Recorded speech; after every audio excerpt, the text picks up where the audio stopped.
ফলে যুদ্ধক্ষেত্র থেকে দেয় ভীষণ অন্ধকারে।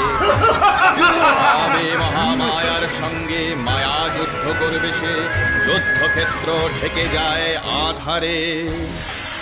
মহামায়ার বিপুল জ্যোতি তীর রূপে অগ্নিপক্ষীর পাখায় ত্রিলোক ভুবন পরিব্যাপ্ত করে স্বর্ণ আলোক ধারায় অদৃশ্য অসুরের মায়াজাল ছিন্ন করে দিল।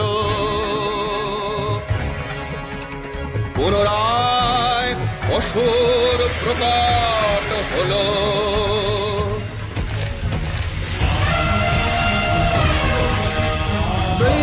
সমরে ত্রিভুবন কম্পমান, রুদ্ররূপী মহামায়া যুদ্ধক্ষেত্রে প্রেরণ করেন সিংহবাহন।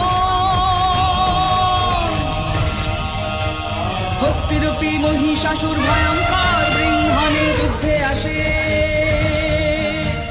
দেবীর সিংহ বাহন ভয়াল রণরঙ্গে ওঠে মেতে।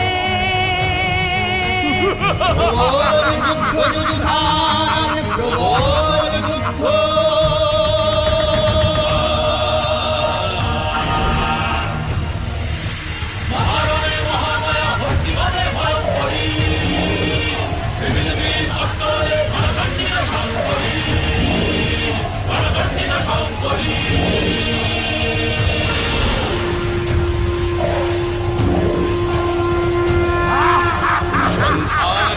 ধারণ করেন চণ্ডিকা দেবী বিশ্বকাপে প্রলয় গর্জনে।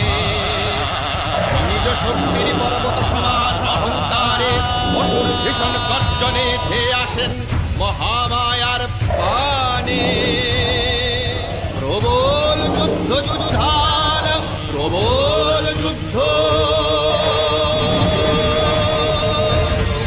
কুবের প্রদান করেন মধুপাত্র ক্রোদ্ধা দেবীর হস্তে। গর্জ গর্জ ক্ষণং মূঢ়ামধূয়াবৎ পিবাম্যহং ময়া ত্বয়ি হতত্রৈব গর্জিষ্যন্ত্যাশু দেবতাঃ। অতঃপর মহিষাসুর ধারণ করে রূপ মহিষের।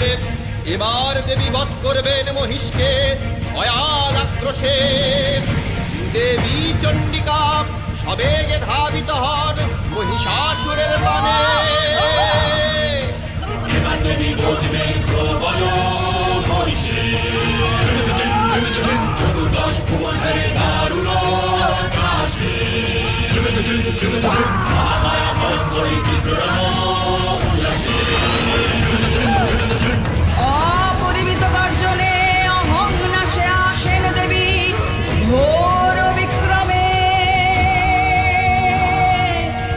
সম্মুখরণে উদ্যত মহিষাসুর অকুত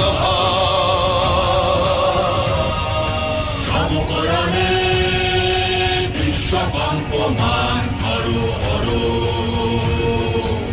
আর মানবে না মহিষাসুর।